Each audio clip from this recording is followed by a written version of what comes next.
क्या आपको पता है दुनिया की फर्स्ट फ्लाइंग कार कहाँ बनाई गई थी? अगर आपके दिमाग में चाइना है तो आपका जवाब गलत है। चाइना बेशक टेक्नोलॉजी में पूरे वर्ल्ड से आगे है, लेकिन वर्ल्ड फर्स्ट फ्लाइंग कार बनाने वाली कंट्री यूएसए है।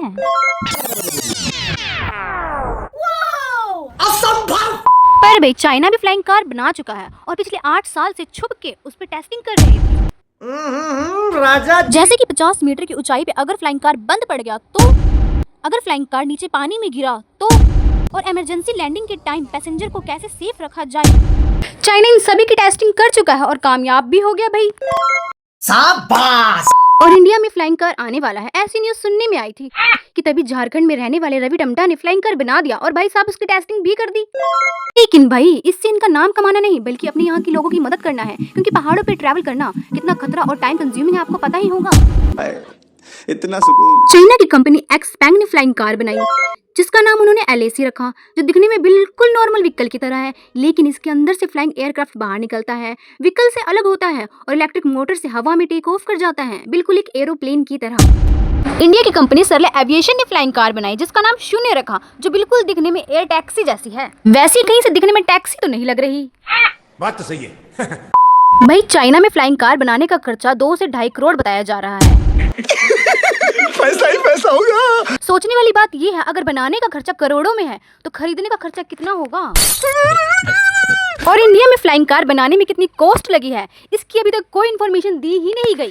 शाबाश। वैसे रवि टमटा ने फ्लाइंग कार वेस्ट मटेरियल और यूट्यूब की हेल्प से बनाया है भाई साहब। इतनी खुशी, इतनी खुशी। चाइना में फ्लाइंग कार की स्पीड 130 किलोमीटर पर हावर है और इंडिया में फ्लाइंग कार की स्पीड 250 किलोमीटर पर हावर टारगेट है। तू समझा? हाँ।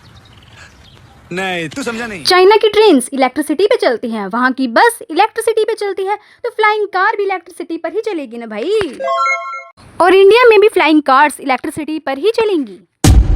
असंभव, असंभव। भाई साहब मतलब फ्यूचर में पेट्रोल पंप की नहीं इलेक्ट्रिसिटी की टेंशन होगी। बात तो सही है। चाइना की फ्लाइंग कार में सिर्फ 2 लोग बैठ सकते हैं, मतलब नीचे मलान और पायलट। अबे यार। और इंडिया की फ्लाइंग कार में नीचे मलान की पूरी फैमिली बैठ सकती है भाई साहब। भाई चाइना की फ्लाइंग कार की टेस्टिंग, अपडेटिंग, सर्टिफिकेशन सब हो चुका है, यहाँ तक कि कुछ यूट्यूबर्स ने उसका टेस्ट ड्राइव भी ले लिया है। और इंडिया की फ्लाइंग कार अभी न्यूज में छाई हुई है, सिर्फ न्यूज में। चाइना फ्लाइंग कार्स 2026 के एंड तक पब्लिक के लिए अवेलेबल हो जाएगी एज अ फ्लाइंग टैक्सी। और इंडिया फ्लाइंग कार जो 2026 में ही स्टार्ट हुई है। जो कुछ तो कर रहा है ठीक नहीं कर रहा है।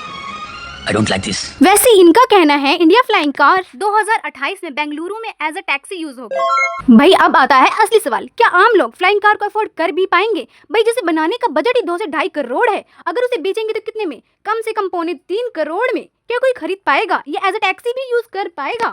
और आप सबको क्या लगता है, क्या आप लोग फ्यूचर में फ्लाइंग कार अफोर्ड कर पाएंगे? सच कहूँ तो मेरा ड्रीम था भाई फ्लाइंग कार में बैठने का, लेकिन बजट सुन के लग रहा है ये ड्रीम ही रहने वाला है। अगर मेरी वीडियो अच्छी लगे तो लाइक करना, सब्सक्राइब करना, और अगर नहीं लगे तो मत करना, लेकिन मुझे बुरा लगेगा। Bye bye.